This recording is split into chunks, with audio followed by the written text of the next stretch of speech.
I've just driven 100 k's out of my way to come to this place.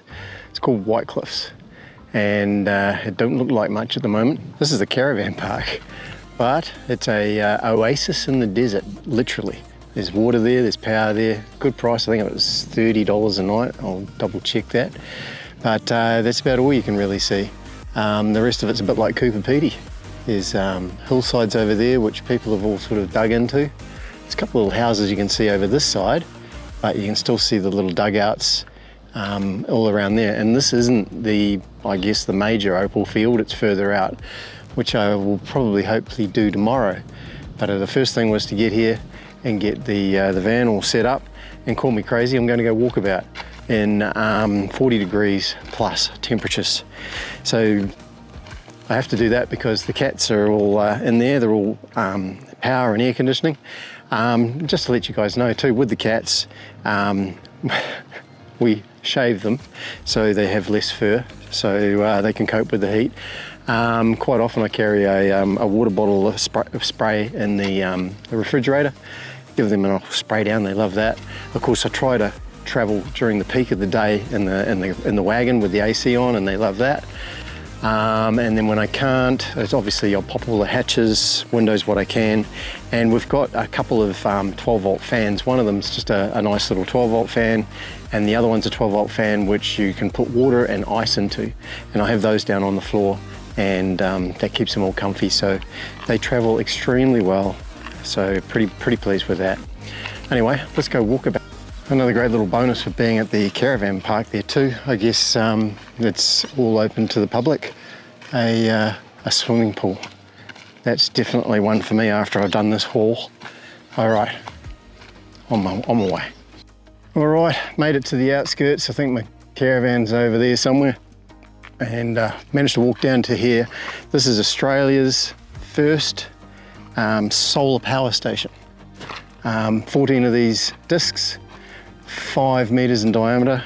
They've got about 2,000 tiny mirrors on them. Oh, you can feel a bit of warmth from here. But they create temperatures between 555 and 1,000 degrees Celsius. And that was used to heat water, which created steam, which turned a generator, an alternator, created some 25 kilowatts for the town. That was until around about 1997 when the water-cooled photovoltaic system came in, and this was basically then made obsolete around about 2003, 2004 I think it was. But it's still here surviving because it is heritage status, which is nice to see. We can come out and see how people out here used to live with the power, and they would have had generators and things as well, some of the smaller towns and things. Smaller homes, but yeah, pretty cool.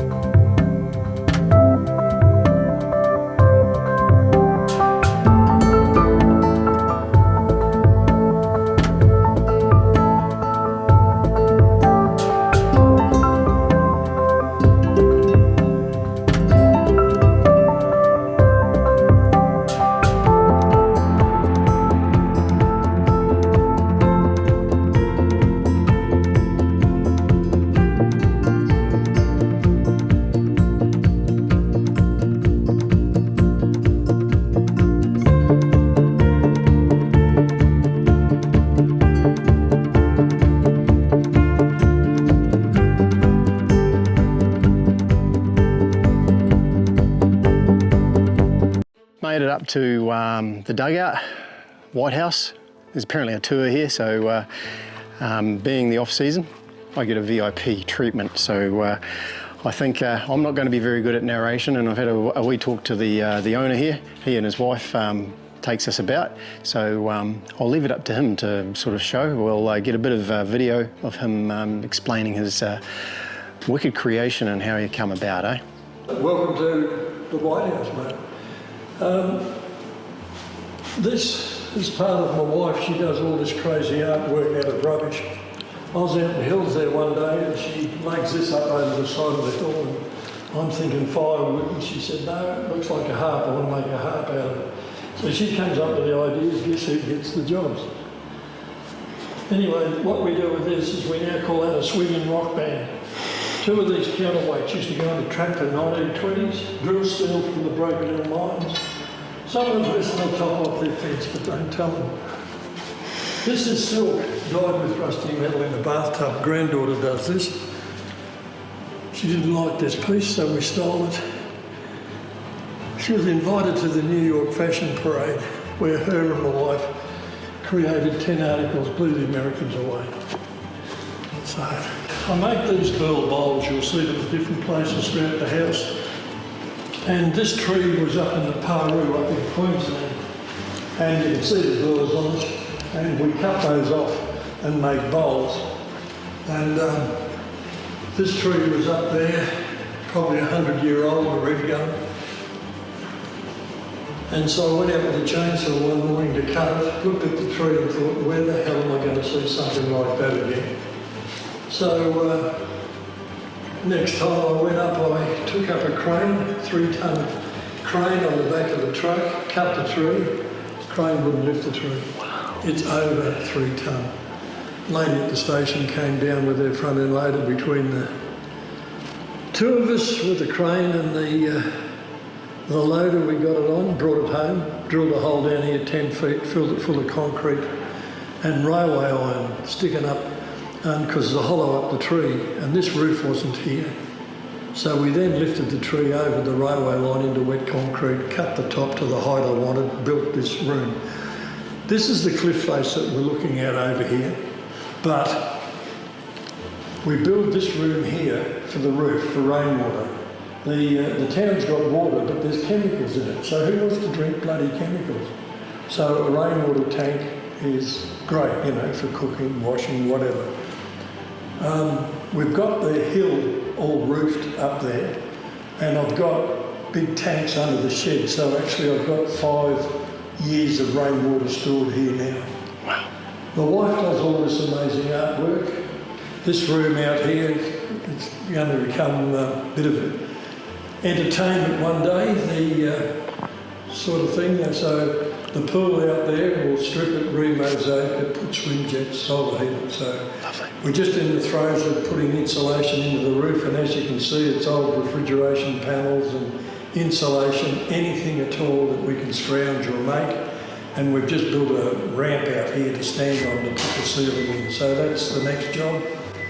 My wife wanted a round kitchen. We're down at the auctions at Adelaide, and the curved tables from Centrelink were in the auction. There was 15 of those curved tables. And I said to my wife, there's your round kitchen. So we started bidding on 15 tables. Nobody wanted them. We got 15 tables for $10. The drawers were the personal lockers with the keys in. They were $30. And the tin on the outside was $10 a sheet, so for $80 I built the kitchen. Once it's been made out of rubbish. $15, tiles them up, turns it into art. Beautiful. Emu eggs here on the corner, people think we painted them. We didn't paint them. That's exactly how they came out of the nest. Wow. They've been pooped on by mum and dad, sandblasted by the dust storms. The heat's been that severe, it's taken the colour clean out of them. So don't get caught here in the summer and end up looking like one of those emu eggs. These are ordinary emu eggs here. Can be all different colours, and depending what they're eating, what colour they are. This is roadkill. She pulls these bones off the road, whitens the bones, turns them into art. And the snake here was too big to go on the board, so there's the tail finally back to nothing. Every bone here out of a bearded dragon, every bone out of a goanna, his jaws, his teeth, rib bones, his claws, shingleback lizard's head, snake vertebrae, magpie, another lizard, another snake here, the snake's head, and she's made stars out of the rib bones. What I'm worried about is if I die, she'll have me up here. So when we're building this is some of the opal here that I found in here when I was digging this one. It's unusual. See these shells from when this was an inland sea, they're now opal. Opalised snail, bit of opal, opal in a piece of wood, pineapple only come from one place in the world, and that's here. This is a poor one, but a good one of those is $100,000. Backbone from squid and cuttlefish, as tiny as this little one here called bellanites. Opal in quartz, normally golds with quartz. To find that was crazy. Wow. Beautiful. This is what I'm mining in Queensland, boulder opal. Comes in all different forms. We put bits in the wall here to show people what it looks like. When my wife were doing this, she couldn't help herself. Pair of eyes, pair of teeth. This is her Dracula. These are fossilised shark teeth off the South Australian coast, God knows how old. Fossilised great white shark teeth we're terrified of. Biggest thing used to be in the ocean, Megalodon. That shark, big in the blue whale, killed everything. Old rusty wire, copper, glass, opal, old belt buckle here, another old belt buckle, wings, feet, little lizard tucked in there, emu feathers, anything she picks up, she turn it into art. This is more of those eggs I'll tell you about. This is African granite carved into eggs, burl off a leopardwood tree. The trees with the spots between here and Wilkania, they're called leopardwood because of the spots. They're endangered, they're protected, but that's the biggest lot of them in the southern hemisphere, between here and Wilkania. To find a burl on one is like rocking horse poo. This is one she's doing at the moment. A 100-year-old kid's cot from down the tip, and she's going to call this Heavenly Barbies. She's crocheting these cumulus clouds to put around so it's heavenly. I said, forget all that, just put a big Q here, we could have a barbecue. Wow. Go and have a look up there. Holy smokes. It's like an Aladdin's cave, isn't it? Oh, once you live underground, you don't want to live outside, I think.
Yeah, just go and have a look in there, and then down the end you'll see a hole to let air flow through that room. And once you've had a look there, come round the corner here.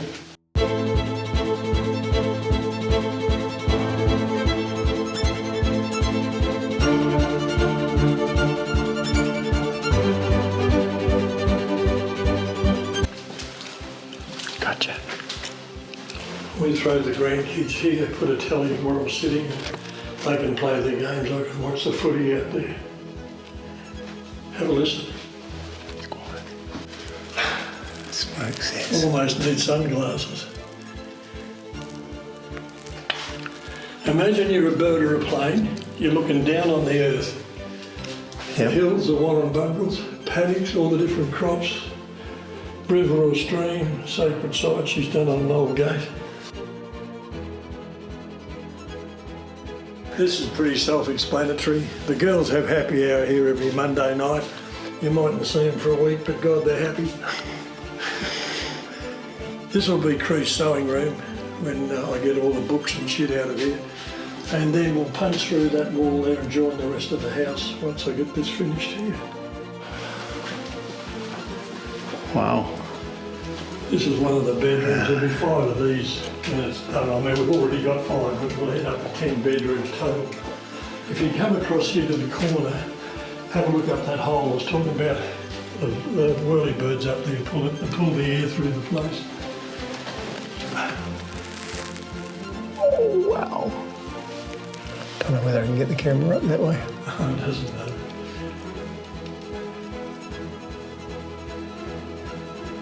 Gives you a good idea on how deep you are, kind of things, doesn't it? Oh, it's a great depth. The mannequins here, she got 3 of them off eBay and then turned this one into looking like the leopardwood trees, you know. Yes. And this looks like a stocking. It's not. She's painted all that. It's gorgeous. We call her boobs. Boobs. Don't ask me why we call her boobs.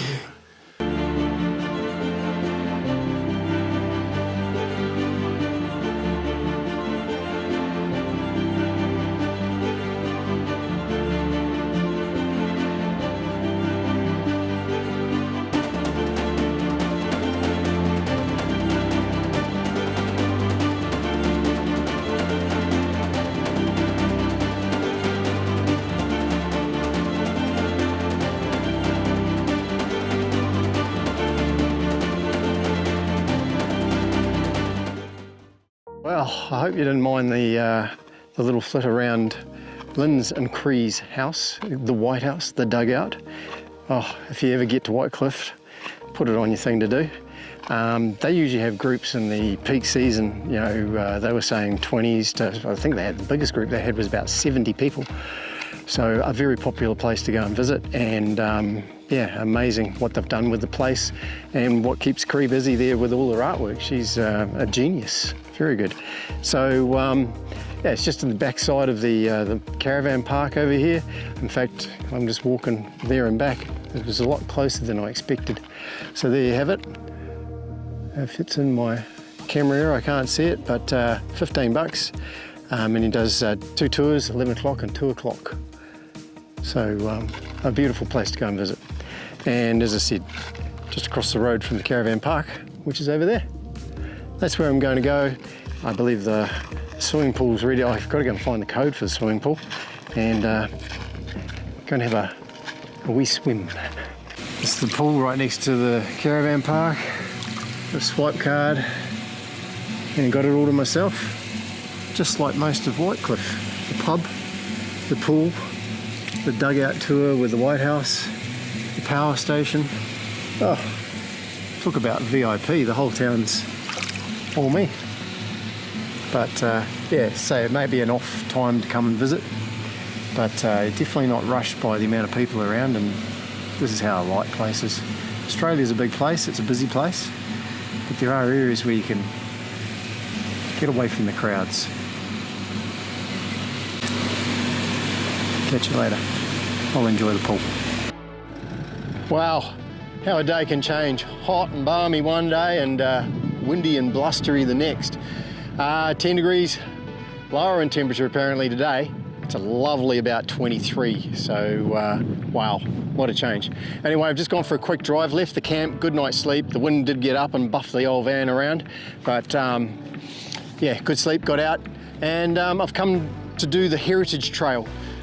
This is where it's kind of like a semi-historic site where it's the greatest volume of mining action that's taken place here in Whitecliffs. And really all you can see is all these mounds everywhere. A bit hard to see from the ground, and I'm sure there's just a cavernous amount of diggings going on underground here. I'll see if I can get the drone up, but as I say, it is quite windy, so I don't like my flying skills. But we'll have a good look around. This is the top. We'll go past Tom's old cabin. I don't know whether it's being used, but it was one of the only occupants in this heritage area here. And yeah, and then we'll do a fly over the solar. But there we go. Just a little bit here about potch and mining techniques and the discovery of opal around here. Let's put it up. We'll put up the drone.